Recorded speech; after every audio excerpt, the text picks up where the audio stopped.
Hei, šis ir podcasts, kurā mēs apspriedīsim spokus, mošķus, monstrus, leģendas, troļus un visu pārējo paranormālo pasauli. Parādi mums mošķi, un mēs to normāli apspriedīsim. Labrīt, labu pusdienas laiku un labu vakar. Šodien ciemos Gusts. Čau. Čau. Nu, Gusts 3 vārdos pastāstīja par sevi. Es esmu Gusts, esmu velobraucējs ar vairāk nekā 20 gadu stāžu, braucu ar ričukiem. Esmu tēvs 2 bērniem, esmu vīrs, skaistai sievai. Jā, ģimene un velospēds, man dzīve pašlaik. Un ikdienā darbiņš esmu veloparku dizaineris. Nu, ļoti forši. Spoku ziņā, kā tev ar ticēšanu? Jā, šī gadījumā es pilnīgi neticu spokiem. Es domāju, ka tās viss ir muļķības, tā kā esmu pilnīgs skeptiķis šajā jautājumā, un tev būs droši vien ļoti grūti ar mani runāt par šo tēmu, bet, mēģinam. Pilnīgi neticu spokiem. Kāpēc Gusts šeit ir pasaukts, jo viņš zina vietas un lietas par vietām, un tāpēc man šķita interesanti, ka tu varētu kaut ko tādu parunāt. Par skepticismu tad jau redzēs. Uzreiz te ķeršos, vērsim pie ragiem, spokam pie svārkiem. Nezinu, pie kā tur vēl var pieķerties. Ja tevi uzaicinātu Latvijas spoku mednieki piedalīties kādā ekspedīcijā, bet viņi tev uzdotu mājas darbu, tu izvēlies lokāciju. Kuras būtu tās vietas? Viņas varbūt, jēgpilnas vai visbaisākās, kuras tev nāk prātā? Kas būtu tās vietas, ko tu gribētu pamēģināt? Latvijas spoku mednieki, Latvija. Pirmais, kas nāk prātā, droši vien ir pilis vai mūžas kaut kādas pils, kas mums ir. Kāda konkrēta? Latvijā vēl lielākā, krāšnākā Rundāls pils. Un redz, tur viss lieli dārzi, skaistums, visa arhitektūra, māksla. Bet es noteikti zinu, ka tur ir notikušas kaut kādas droši vien trakas un negatīvas lietas, tā kā būtu forši par tādu it kā cēlu, skaistu, graciozu māju pastaigāt, bet izzināt, varbūt, ka tur ir kāda tumšā pusīte tajā visā arī. Kaut kam tur ir jābūt, ja nemaldos, Rīgas sargi bija tā filma vai viena no Rīgas, latviešu kara filmām, pat tur bija kadri no Rundāles pils, kur viņi tur pagalmi bija ieņēmuši sliktie, un kaut kam tur ir jābūt. Nu labi. Tā jau tikai filma. Bet tur īstenībā noteikti arī kaut kas ir, jā. Droši vien. Jo sen, liela vēsture tai. Nu labi, un te tur ierodies, un pirmais pie pults pieslēdzās, tur kaut kāds hercogs tev sāk runāt. Ko tu gribētu viņam pajautāt? Mēs te runājam tikai teorijās, viss ir teorija. Kāds hercogs pieslēdzās? Mednieki izvelk savus aparātus, caur kuriem tu vari sazināties. Tie, ar kuriem var sazināties. Okay. Un tad caur aparātu spoks saka, čau, Gust, esmu hercogs. Ko tu gribi no manis zināt? Uzzināt. Ko tu gribi pajautāt? Kā viņi sauc? Mans vārds ir hercogs. Kā zini, tas vecais joks par pienvedēju Gunti. Guntis droši vien tas vārds. Nē, pienvedējs. Googlēt paši zelta to drudzi. Jā, es nezinu, kā viņš nomira. Vai tas bija kaut kāda dabiskā nāvē, tur kā rāda filmās guļ gultā un es aiziešu. Vai varbūt viņi tur, pakāra vai zirgs nospēra vai kalps nodūra vai viņš nodega, pagrabā kaut kur. Kāda bija viņa veids, kā viņš aizgāja. Un galā varbūt, ja tas ir spoks, varbūt tas nemaz nav hercogs, tas varbūt, kā tur visādi, varbūt tas ir kāds kalps. Kurš izliekās. Tādu varbūt stāstu pat interesantāk dzirdēt, tur nevis pilis, tur kleitas un hercogi. Un varbūt kāds tur tējas pienesējs vai dārznieks. Te jau parasti zini vislabāko šo te klaču. Visas baumas savās dārznieks, tieši tā. Jā, piekrīt, ar viņiem būtu visinteresantākās sarunas. Labi, pilis, mūžas, pieņemu, kad kādas vēl tev vietas nāk prātā. Tāpat Latvijā dzīvojamies tālāk, jā? Var arī ārvalstis, bet neskaties, cik tev radars tālu laiž. Vēl pa vēsturi kaut kādām tādām senām lietām es aizdomājos par Rīga, dzīvoju Rīgā, Vecrīgā. Un par kapsētām parunāsim varbūt vēlāk, bet barčiki, bāri, jeb, nezinu, tavernes, krogi, arī, cilvēki tusējās tagad un iet dzert un dziedāt, un agrāk jau arī. Un es pieļauju, ka Vecrīgā arī ir tas viens, tagad nezinu, tiešām aizmirst nosaukumu, kaut kāds grāls vai rozengrāls, kad speciāli turistus aicina, vai brauciet, nākat te pagrabā, te būs, tur ir tie visi, tur, man liekas, sveču gaismā ēd viņi un to cūkšu, kur pasniedz mālu traukos. Tāds viduslaicīgs kaut kāds. Rītīgs, viduslaicīgs, tur visi tie, nezinu, viss tas ekipējums, toši tikai pietrūkst vēl karātavas un giljotīna. Varbūt nepietrūkst. Bet varbūt nē, jā, un tādā barčikā tur... Es laikam zinu, par ko domā, uz mazas ieliņas, un man liekas, tur pat mēdz ārā stāvēt kaut kas bruņinieku veidīgs un aicināt iekšā. Jā, tā ir tā vieta. Es nezinu, kā saucās viņa precīzi, bet tādā pagrabā arī, tur varbūt tādu drūmo stāstu, bet spoki arī varbūt izklaidējās. Un viņi arī tur, ja aiziet tiem aparātiem, varbūt tur kāds spoks sāk dziedāt, vai kaut kādas klavieres sāk spēlēt, vai vienu pinti alus. Es nezinu. Ļoti iespējams. Mums tieši iepriekšējā vienā epizodē ar Danu bija stāsts par ēku Rīgas centrā, senu ēku Rīgas centrā, kur Čiepa gāja pakaļ aizmirstēja jakai uz garderobu pagrabstāvā. Pēc apraksta, pēc viss izklausījās, ka viņi runā par oķeni. Un ka viņa tur ir pamanījusi kaut ko sarkanā kleitā pavīdam, bet nesot atskatījusies. Un tā kā ļoti iespējams, ka visas tās ēkas ir ļoti vecas, visās ir kaut kas noticis, un gan priecīgas, gan netik priecīgas lietas noteikti. Tur varētu arī būt kaut kādi enerģijas kunkuļi savākušies, un kaut ko noteikti var izzīst no šīm vietām. Bet vai specifiski jāiet tieši uz tādu veclaicīgu? Varbūt tur spoks jūtas kā savējais. Jo sanāka vieta, jo tur lielāka vēsture un lielāka iespēja, ka tur kāds arī ir nomiris, un lielāka iespēja, ka tur kāds spoks būs. Kodā jaunā barčikā, nezinu, moši tur kāds nodurca nazi vai pārdozējis, bet tā cita veida nāve. Tā ir cita veida, bet es vispār par šito kaut kad domāju tos pašus medniekus skatoties. Tur Amerikās viņiem visur ir daudz kur tās svētās zemes, neaiztiekamās zemes, kur indiāņi, tādi super sensenie indiāņi ir dzīvojuši un ka tur ir vistrakākās tās enerģijas. Es vienmēr esmu domājis, ka es nekad negribētu dzīvot kādā vietā, kur kāds ir aizgājis, bet man šķiet, ka pasaulē vairs nav neviena milimetra, kur kāds nebūtu aizgājis. Ar katru gadu paliek vien vairāk? Jā, tā ka noteikti, ka droši vien arī šeit kāds ir labi, es par to negribu domāt.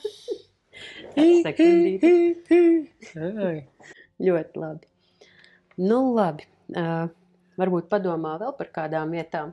Es jau izdomāju. Tagad Sperārā. Tepat pa Latvijiem tālāk pilis bija, krogi bija. Es esmu bišķi pieminējies par kapsētām, bet labi pabeidz domu, piedod. Jā. Pilis, krogi, opera. Vienkārši man filmas operas spoks vai operās ir spoks. Vai aizejot uz operu, vai tur ir tas kaut kāds gariņš vai spoks, kas vai sabotē izrādes, vai tieši palīdz, vai tur, es nezinu, kaut kādus tur pārgriež triķi, ja priekškars nokrīt pēkšņi tad, kad nevajag, vai tieši tam dziedātājiem aizmirstās vārds, vai dejotājiem, nezinu, paslīd kājot, tas spoks kaut ko čakarē prātu, viņam nepatīk tā izrāde. Vai operās ir spoki. Lai tie mednieki iet uz operu ar mani. Jā, noteikti. Man liekas, visādās tādās saviesīgās vietās, skolās, operās, visur, kur arī notiek, visas priecīgās, dramatiskās lietas. Un tur ir īpaši vēl tik uzspēlēti, visa tā enerģija tiek būstot, ka ļoti iespējams. Es gan nezinu, vai tieši tāds spoks ar pusseju aizsklātu. Nē, ne tāds kā filmā, bet gan jau, ka tur ir kaut kāds savējais un moši kādai apkopējai, kas pēc izrādes mazgā grīdu un skatu, viņiem droši vien arī varbūt kāds stāsts ir. Tāpat kā tēju pienesēji, un man liekas arī apkopējas, viņi zina pašu labumu, viņi tie taču ir tie cilvēki, kas paliek visilgāk uz afterīti. Viņi noteikti ir dzirdējuši kādu apgāstu spaini vai nokritušu slotu kaut kur tālumā. Un ej projām! Es nezinu. Un viņi atbild, mazgā grīdu, mazgā ātrāk. Mums te bailīte. Jā, ja kāds operā, teātrī vai kaut kur kaut ko ir redzējis, droši dod ziņu uz e-pastu, tu tikai paklausies. @gmail.com. Nevis LV, bet com. Man visu laiku vienkārši jūgtas sprūk ārā tas LV. Bet iepriekš no tevis teiktā es izķeksēju frāzi, ka tu ieminējies par kapiem. Nu, kapi jau paši par sevi, man liekas, tāda klasika, ja piedāvā, ejam, kur ejam uz kapiem. Nu, tur vienmēr, man liekas, kapi ir jāasociējās ar spokiem un nāvēm, tad tā ir pirmā vieta, kur iet, tāpēc es varbūt sāku ar tām vietām, kā ritīgs hipsters, ja. Bet kapi, jā, klasiska vieta, man liekas, tur tik daudz cilvēku satiekās, tas tāds, man liekas, spoku festivāls. Satiekās, vai čau, kur tiekamies Nu, kapos? ne cilvēki, ne tā, vienmēr spoki satiekās. Cilvēkiem nevajadzētu tikties kapos droši vien. Nu, mēs arī ar Danu vienā no iepriekšējām sarunām runājām par to, ka katrā skolā, katrā klasē, katrā kompānijā ir kāds, kurš ir kādreiz kaut ko saucis dēļ, tā prikola dēļ, adrenalīna dēļ, kaut kā. Un tā kā arī es pati esmu gan kaut ko saukusi un tur čakarējusies, gan Vai arī... tās dāmas kaut kādas jāsauc? Dāmas, nē, es it kā kaut kādas tur ķeburus un gariņus un vēl nesko, bet you never know, ko tu izsauc. Tā kā tikpat labi kaut kāds Onslavs tev blakus sēž un, nu, ko tu gribi no manis, es pabīdīšu adatu un atbildēšu. Bet arī kapsēta bija vieta, kur bija obligāti naktī jāiet, jo kāpēc gan ne? Skolas gados man čom dzīvoja pretī kapsētā, viņi gāja pīpēt uz kapsētu. Es zinu, kāpēc tieši tur, kāpēc viņi pie mājas to nevar darīt, bet viņi gāja uz kapsētu pretī pīpēt. Es viens pats toči neiet tur. It kā jau saka, jābaidās no dzīvajiem. Bet varbūt tur kāds dzīvais, kāds arī pīpē tur. No tādas abīstās vai no kāda bomža, kas guļies pieminekļa. Jā, parasti jau tur ir pie augsta akmens ir tik jauki. Bet ja tā padomā, tad tās arī ir tikai teorijas, kā tad tie spoki rodās. Un tad viena no tām teorijām bija par to, ka ir vietas, kur viņi aiziet, un vai nu viņi tur paliek, vai arī viņi ir vietā, ka viņi ir ļoti pieķērušies. Nezinu, vai tā būs kapsēta, vai pie kaut kādas lietas viņi ir pieķērušies, un tad tas spoks būs tuvumā tai vietai, lietai vai lokācijai, kur viņš ir aizgājis. Tāpēc, man liekas, kapsēta ir tieši tā visdrošākā vieta, jo tur pa lielam guļ ķermenīši. Tad jau tur nav spoki, ja tu gribi teikt. Nu jā, man tev būs stāsts tieši par kapiem. Bet, nu jā, mēs varēsim pasprietelēt, kāpēc tur tā notika. Bet teorijā kapos, jā, man liekas, nekam tur baigi nevajadzētu būt, ja vien kāds nesēž gluži blakus un nesūkstās par to, cik nesmuki puķis sastādītas ap kopiņu. Nu labi, es tik un tā uz kapiem neiešu, tu man nepārliecināji. Es neticu spokiem, bet es arī uz kapiem neiešu. Dan. Nu, tad man tev ir nākošais jautājums. Zini, nē, pēc stāsta. Kamēr par kapiem, atgādini par jautājumu. Nu, labi. Tātad tagad mums būs uzdevums. Es izlasīšu stāstu. Mums uzdevums būs jāmēģina izskaidrot to normāli. Yes? Gatavs? Davai. Story time. Davai. Mama bija aptuveni 14-15 gadu vecumā, kad šis atgadījums notika. Viņas ar draudzenēm bija devušās izbraucienā ar velosipēdiem. Tā kā tu ar velosipēdiem. Pēc peldes vietējā upītē, dodoties uz mājām, viņas brauca garām kapiem. Tie bija vietējie kapi, mana mamma pati nekad nebija bijuši šajos kapos, jo visi radi ir apglabāti citur. Tā un viena draudzene ieteica ieiet kapos un papētīt uzrakstus uz kapakmeņiem. Skaidrojošs hobijs. Ejam! Palasīt vārdus. Mamma pēc nelielas minstināšanās esot piekritusi. Viņas riteņus paslēpa krūmos un devās iekšā. Kad bija nonākušas pie viena liela apsūnojuša kapakmeņa, mammas draudzene sāka no tā kasīt sūnas. Kāpēc, lai kāds kaut ko tādu darītu? Kamēr mamma ar otru draudzeni neumalīgi mīņājās blakus. Kad draudzene jau bija tikusi līdz vārda beigām, mamma pamanīja vecu salīkušu tantiņu, kas ātri devās viņu virzienā. Mamma pieliecās un sāka bakstīt draudzeni, lai beidz aiztikt kapakmeni, jo uz šejienes teica kundzīte. Kad viņas visas palūkojās uz to pusi, no kurienes večiņa skrēja, tur vairs neviena nebija. Viņa nebūtu nekur varējusi palikt, jo kapsēt tikai ieskauj koki, tajā ir tikai zemi dzīvžogi, viņa nebūtu varējusi nec pieliekties, nec aizslēpties aiz kaut kā. Mamma uz kapakmeņa ieraudzīja sievietes vārdu, lai neatcerās, kāds tas tieši bija, un palika mēma. Visas draudzenes esot bēgušas, ko kājas nes, lai varētu bēgt prom. Nu tāds stāstiņš. Noteikti nevajadzētu iet uz kapiem klibināt sunas no akmeņiem. Tas droši vien baigais tāds hobijs, ko nevajadzētu darīt, jā. Noteikti tas bija. Pirmais jau tā ir tāda bišķīt necieņa, ja vien tu tiešām nekopt tur tās kopiņas, bet... Pirms telefona laika tas ir droši vien. Jā. Tā, ka nebija telefona. Nevarēja glaudīt telefonu, tu glaudīji kapakmeņus, vienkārši kasīja sūnas nost.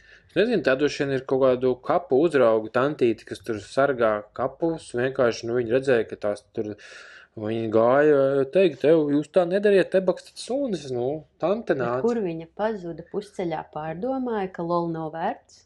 Tas notika pa dienu vai naktī? Naktī.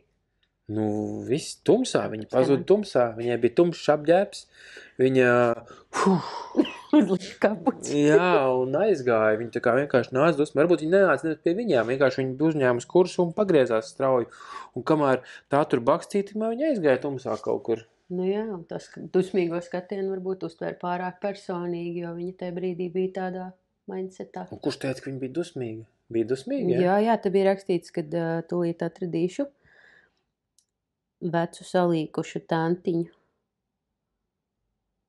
Jā, labi, viņa nebija dusmīga, viņa bija veca un salīkusi, bet viņa kustējās ātri. Un arī jau tas stāsts, ja tas ir stāsts, tas nozīmē, ka tas ir stāstīts no cilvēku uz cilvēku. Varbūt no paudzes paudzē, ja?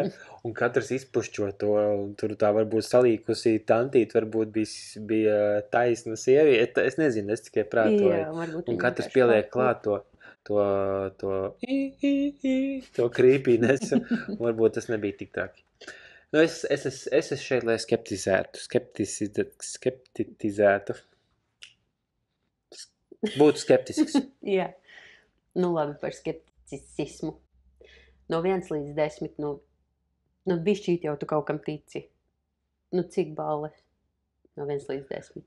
Ciprunētiešiem vairāk tic nekā spokiem. Tie droši vien ir īsti, ka man visums ir tik milzīgi. Spokiem, nezinu, 1,5. Labi.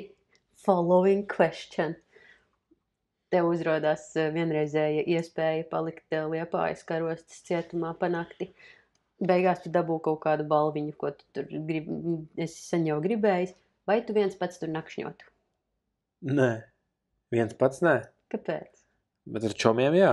Nē, bez čomiem viens pats. Un kāpēc vienam jāpaliek kaut kādā, nezinu, tukšā, augstā, tumšā telpā? Tā taču ir tikai telpa, no kā baidīties. Nē, vienkārši tur ir neomalīgi. No kā? Nezinu, tur kaut kādas žurciņas, ūdeņi pil kaut kādi un augsts. Labi, tu būtu pasargāts no žurciņām un pilēšanas, un tev būtu siltsaga. Tā ir tāda izklaide, nezinu, tā izklaide tas cietums, un es ar čomiem, jā, īzī, vienam pašam, nē, es tu negribētu. Labi, nekonfrontēšu tevi, bet interesanti, spokiem netic, bet būtu neomalīgi. Labi, bet esi bijis karostas cietumā, ekskursijā, skolas laikā?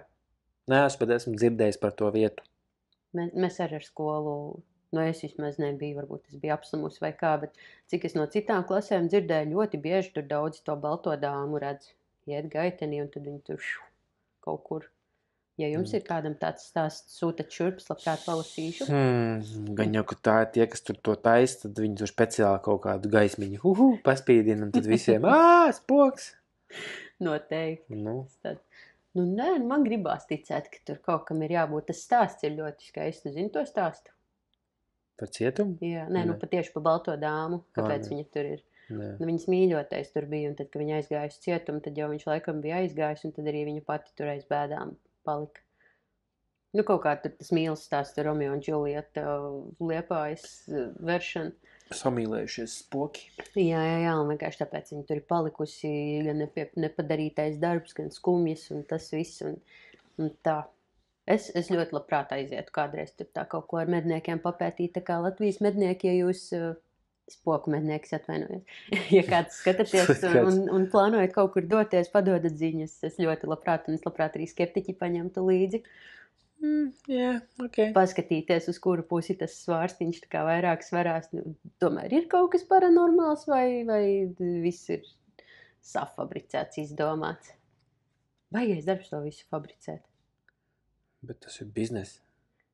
Jā, noteikti. Visas scary movies. skolas laikā taču bija tik populāri skatīties Paranormal Activity. Un kāpēc stāstiņas? Jā. Forši. Nu, es no savas puses, kā cilvēks, kurš ļoti daudz šādu veidu materiālus patērē, gan filmas, gan doķenes, gan vēl nesko. Nu, man šķiet, jo vairāk skaties, jo vairāk tā baile notrulinās. Nu, tā kā es esmu redzējusi kā tajās filmās un visur tik daudz, ka liekas, ka tāds parasts kaut kāds krikšķis, būkšķis vēl nes, kas ir tāds, nu, tu varēji labāk. Man liekas pretēji, jo vairāk skatās, jo tur sāk strādāt fantāzija un jo tu dzīvē kaut kur esi tādā tumšā kaut kādā telpā, tu asociē to ar, filmā bija arī tā, un tu vēl vairāk bīsties. Ja tu neredzētu tās visas filmas, tad tev nebūtu neko salīdzināt. Tā tu saskaties, tev strādā fantāzija, un tad tu izdomā nezinu ko, visādas baltās dāmas un dusmīgas kundzītes, kas kapos metās virsū. Bet arī to visu neizdomājot, tev ir neumulīgi palikt Liepājas cietumā, kur taču ir tik omulīgi nakšņot.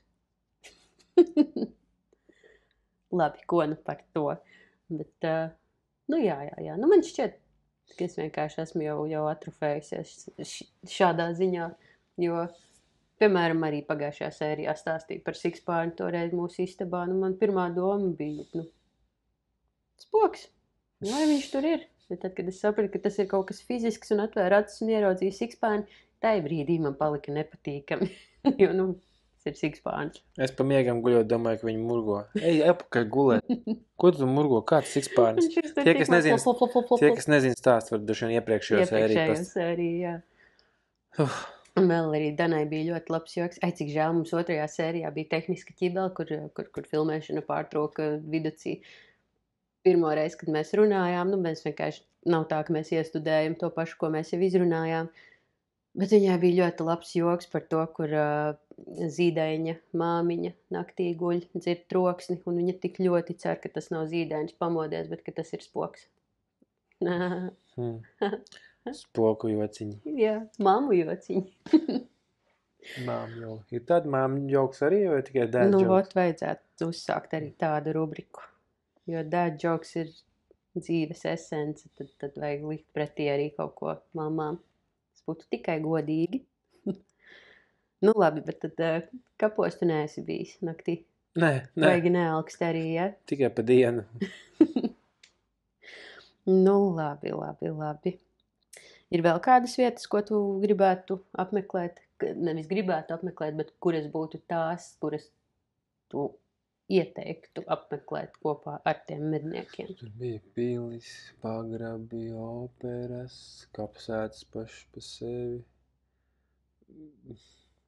Nezinu, spoki lidinās apkārt. Nu, parasti filmās rāda, ka viņi lidinās apkārt. Ja lido, es kā kalnu riteņbraucējs, kalni, augstākie kalni, virsotnes. Nezinu, tāpat Latvija, augstākā vieta Latvijā, man liekas, ir Latgalē. Lielais Liepukalns. Gaiziņkalns ir augstākā, bet Lielais Liepukalns ir ar visu torni augstākā vieta. Un vai uzkāpot tādā tornī gaisā, esot tuvāk debesīm, vai tie spoki tur ir vairāk, vai vēl ienes spoku kaut kādas enerģijas, vai kas, vai tur savu sajūt, vai obligāti viņi tikai pie zemes uzturās. Kāds ir tas spoku līmenis? Vai viņi lido ļoti augstu, vai tikai turās pie zemes ar tiem Sasodīt augstu, brāl. Ar tiem aparātiem? Jā, varbūt spokiem ir bail no augstuma. Tā kā man. Man arī. Droši vien es nelīstu pārbaudīt, bet tikai tā teorijā domājot, tāpēc, ka viss ir tikai teorija un spoki iespējams nemaz nav īsti, tāpēc mēs tas spriedelējam. Bet, padomā, tu esi spoks, tu esi jau kā vējš. Un tev vēl ir jāuzšļūts augšā skatu tornī, kādu spēku tas no tevis prasa. Man uzreiz nāk prātā, zini, to saules puķi tajā trakajā vējā. Ieķērusies, fuck! Tieši tā es iztēlojos. Tad viņš kaut kur aizpūš pa vējām, viņi tā kā maisiņš vējā viņš ir. Man nav ne jausmas. Tajās amerikāņu medniekos viņiem ir arī aparāts, kas tā kā ķipa it kā ķer figūras un kā cilvēciskas formas, un tu bieži viņi pa griestiem pārvietojas. Arī, ja soļi ir tur virs griestiem, ja pat nav otrā stāva. Paskatieties paši, skatieties. Tad telpās ir vieglāk atrast viņus nekā ārpusē, ja? Ārpusē, man liekas, daudz ko ietekmē tieši dabas faktori, tur vējš lietus vēlnis, kas nekad nevar paredzēt, jo aparatūra man būs cita sērija, mums, tad jau redzēs. Bet lielākā daļa to aparātu uztver frekvences, viļņus, siltumus, enerģijas, vēl nesko. Man liekas, ka ārpasaulē vienkārši varētu būt grūti noķert, kurš tad ir īstais. Ir arī aplikācijas un visi tie aparāti, kas ķer vārdus, sarunas un vēl nesko. Bet tā, ka man liekas, ka tādā skatutornī varētu vienkārši būt grūti uztvert. Nu jā, ok, jo tā nebūtu tāda. Vienkārši prātoju pa vietām. Bet, doma laba, jā, augstu, un viņa lidinās, kāpēc, lai būtu pie zemes, ja varbūt sasodīta augstu brāli. Tā, kas vēl man ienāk pār, es nezinu, man liekas, ka man vairāk kādu veidu vietas vēl bija. Labi, ja tev aptrūkās vietas, tad man atkal jautājumi. Vai tev ir kāda sirdī tuva mīļa vieta, kur tu gribētu varbūt aizbraukt, un ja spoki ir īsti, tad kādam kaut ko pajautāt? Vai nu aizbraukt pēc padoma, vai nezinu, varbūt tev ir kāda tāda vieta? Varbūt nav sirdī tuvu, bet tāda, zinām, ar vēsturi. Viens no man radu mājām, kur nav mājas, vienkārši ir tādā zīmīgā vietā uguņi. Un ir nodegusi kara laikā māja, kur dzīvoja cilvēki. Un padomu laikā blakus tai māja uzcelt cūku fermu. Pag nosaukumu iedeva daļa ironijas? Nē, mājas saucās savādāk bīļas. Okay. Bet uguņos ir bīļas, jā, vecas mājas bijušas, kur ir lieli diškoki, Latvijas mēroga un tā cūku ferma, tā kā tā cūku ferma, diškoki un nodegusi māja. Tādā vienā īpašumā varbūt veido kaut kādu īpašu enerģiju vai vienkārši slēp kaut kādus stāstus, ko varētu pačakot. Nu labi, un tu tur aizēji un tu pajautā, tur labdien, sveiki, radinieki, vai te kāds ir, un tev, nezinu, tur opis pasaka, sveiks, Gustiņ. Jā, es gribētu saprast, kas došana prasīts reiz, kā tev sauc, tad es varētu atrast, kas tāds ir cilts kokā, kas viņš tāds ir, kas tur ir, aizdzīvojies tajā mājā. Vai dzīvniekiem arī ir spoki? Cik būtu blakus visām cūciņām, arī visām tur fermā cūku spoki un tie mājas spoki, un viņi tur savā starpā arī varbūt tusējās. Ļoti iespējams. Viena no teorijām vispār ir, kad pēc aiziešanas laiks neeksistē un vienkārši viss turpina notikt tikai citā paralēlē dimensijā, kā to nosaukt. Varbūt joprojām kāds par tām cūciņām tur rūpējās. Un tā māja varbūt nav nodegusi joprojām. Droši vien. Kas to lai zina. Bet es kaut kā drusīt ticu, kad aizgājušie tomēr savas ģimenes mājas sargā un uzpasē. Tā gribētos ticēt. Tāpēc bieži vien, man liekas, ja kaut kādas vietas, kur tu aizēji un tu vienkārši nejūties īsti labi, tad varbūt tieši tajā vietā tev nav jābūt. Tu aizbrauc uz citu vietu, tu jūties brīnišķīgi un izrādās, ka spoks ir tas, kas bīda ģēles un vienkārši, zini, tu man patīc, labi, es tagad uztaisīšu labu auru, iejūties. Tāpēc, vienmēr vecajām mājām bija zemes durvis, lai, kad tu iekšā visu laiku tā kā pieliecies, paklinies un tā kā visiem mājas gariņiem pasaki čau. Tagad augstās durvis nāc iekšā, hey, yo, what's up? Tad, jā. Tā jau gan. Nē, jā, nezinu. Man šķiet, jā, kad arī netic tāpat pret kaut kādām lietām, jau ar cieņu jāizturās. Kā jau pret visu. Labi.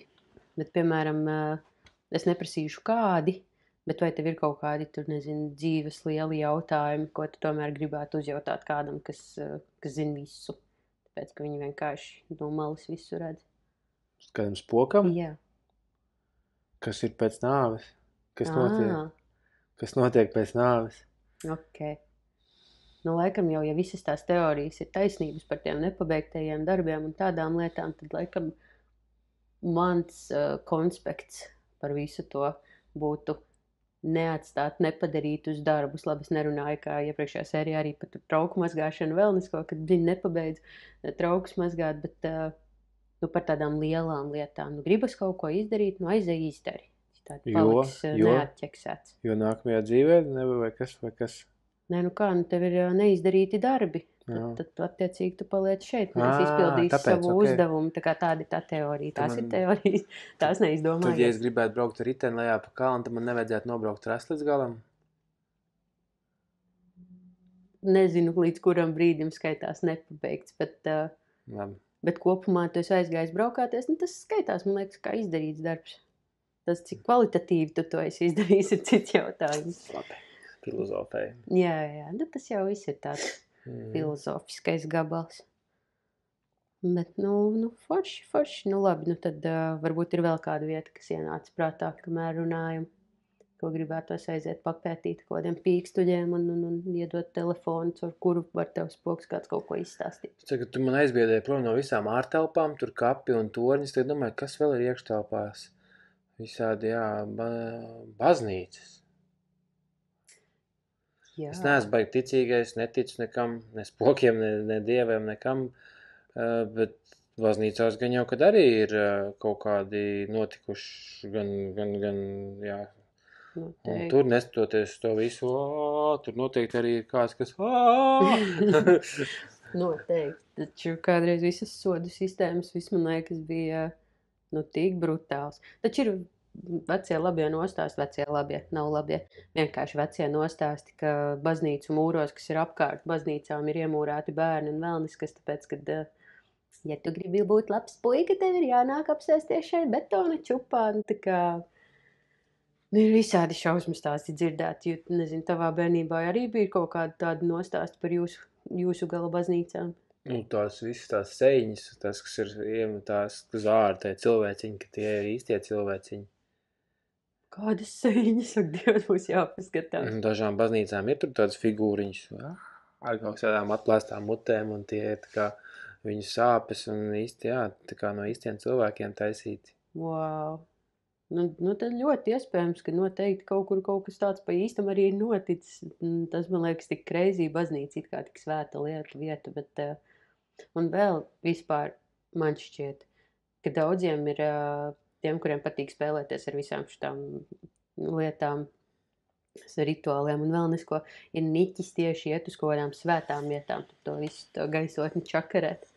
Kas ir kaut kādas vecās upuru vietas, bet tās ir ārā. Kādu upuru akmeņi, upuru ozoli, kas tur Latvijā, tur ir šitie pagānu visādi, bet tas ir ārpusē, tur grūti noķert. Nekas kā ārpusē, tas jau nenozīmē, ka neko tur nevar izpētīt. Man liekas, ka tieši Latvijas šitiem spoku medniekiem, ekoģekiem, ja jūs kāds skatāties, uzaicināt mūsu ciemās uz kādām medībām, vai viņiem man šķiet, bet es jau kādu laiku atpakaļ gan viņi gāja pa televizoru un YouTube'ā skatījos, bet man liekas, ka viņiem arī bija ārtelpās, ārpasaulē filmēšanas tā, ka...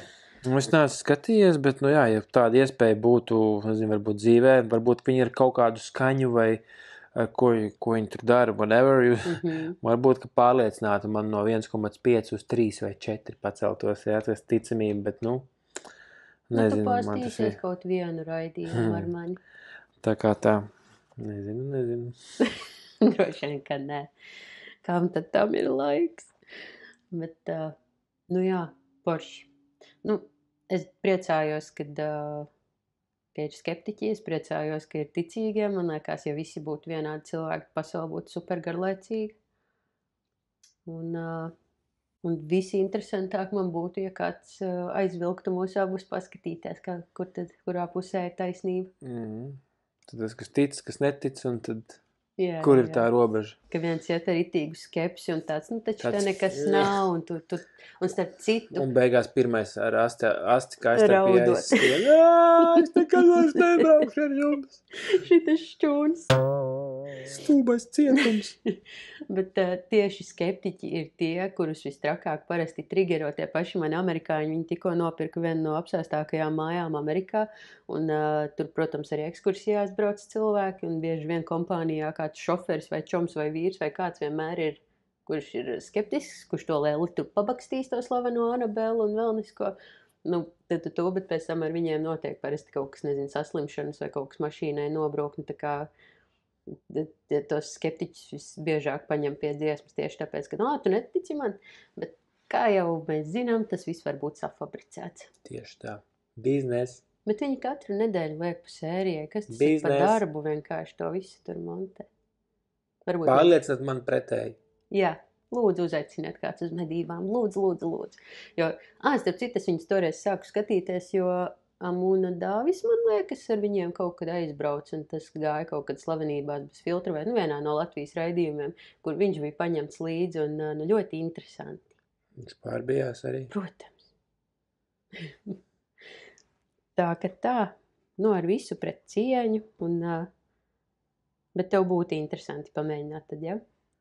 Jā, dzīvē jaunas lietas jāpamēģinās tikai par jaunām lietām.